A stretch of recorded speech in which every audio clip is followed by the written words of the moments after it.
ঈদে ঘোরাঘুরির খবর জানতে কক্সবাজার থেকে যুক্ত হচ্ছি সহকর্মী মুহিবুল্লাহ মুহিবের সঙ্গে। মুহিব, ঈদের দ্বিতীয় দিন সকালে সমুদ্র সৈকতের চিত্র কি দেখছেন এবং এত মানুষের ভিড় যেহেতু সেখানে হয়েছে, ট্যুরিস্ট পুলিশ বাড়তি কি দায়িত্ব পালন করছেন?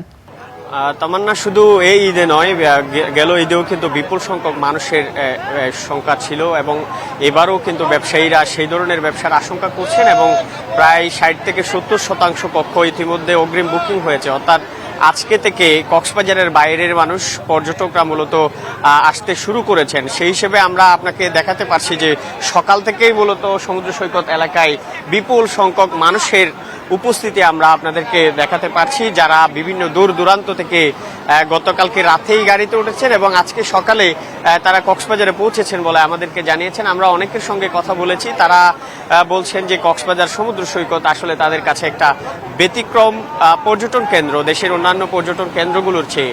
সেই হিসেবে তারা কক্সবাজারকেই বেছে নিয়েছেন এবং কক্সবাজারেই তারা ছুটে আসেন। সেই হিসেবে এখানকার যারা নিরাপত্তা দায়িত্বে রয়েছেন, বিশেষ করে ট্যুরিস্ট পুলিশ, জেলা পুলিশ, র্যাব এবং জেলা প্রশাসনের একজন নির্বাহী ম্যাজিস্ট্রেট এখানে সার্বক্ষণিক থাকার কথা রয়েছে এবং এখন পর্যন্ত আমরা ট্যুরিস্ট পুলিশ এবং র্যাবের বেশ কিছু টহল দেখতে পেয়েছি। এছাড়াও আমরা বেশ কয়েকদিন ধরে দেখতে পেয়েছি যে তাদের যে প্রস্তুতির কথা, আমরা কিছুক্ষণ আগে কথা বলেছি সৈকত কেন্দ্রিক যারা নিরাপত্তা দিয়ে থাকে, অর্থাৎ সমুদ্রে তলিয়ে যাওয়ার সংখ্যা থেকে যারা দায়িত্ব পালন করেন সি সেফ লাইফগার্ড কর্মীরা, তাদের কাছে আমরা জানতে চেয়েছি আসলে এখানকার যেই নিরাপত্তা ব্যবস্থা সম্পর্কে। মূলত সমুদ্র উত্তাল রয়েছে, আপনি জানেন যে বর্ষাকালেই সমুদ্র কিছুটা উত্তাল থাকে। সেই হিসেবে আজকেও কিন্তু সকাল থেকে আমরা দেখেছি স্বাভাবিকের চেয়ে অনেক উত্তাল দেখেছি।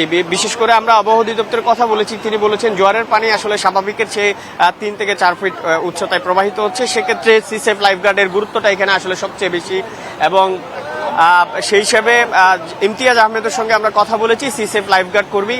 তারা আমাদেরকে জানিয়েছেন যে তারা 27 জনের মতো কর্মী নিয়োগ করেছে কক্সবাজার সমুদ্র সৈকতের 3টি পয়েন্টে, বিশেষ করে কলাতুলি, সুগন্ধা এবং লাবণী পয়েন্টে তাদের কর্মীরা নিয়োজিত রয়েছে। আর যেই ঝুঁকিপূর্ণ এলাকাগুলো রয়েছে সেখানে কিন্তু তারা লাল পতাকা টাঙিয়ে দিয়েছেন। সেই সমস্ত এলাকা থেকে পর্যটকদের সমুদ্রে নামার যে ব্যাপারটা সেটি আসলে তারা বন্ধ রেখেছেন, সেখানে অতিরিক্ত সদস্য তারা মোতায়েন করেছে সেটি আমাদেরকে জানিয়েছেন।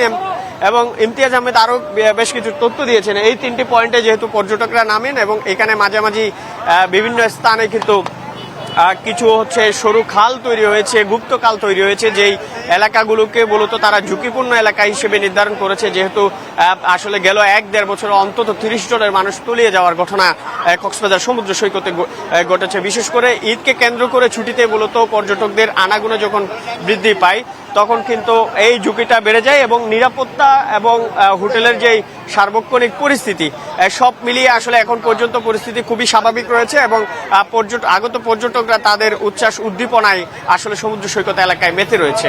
তামান্না, এই ছিল আসলে কক্সবাজার সমুদ্র সৈকত থেকে আমার কাছে সবকিছু। মহিব, অসংখ্য ধন্যবাদ আপনাকে আমাদের সঙ্গে যুক্ত হবার জন্য এবং আরো একবার ঈদ মোবারক আপনাকে।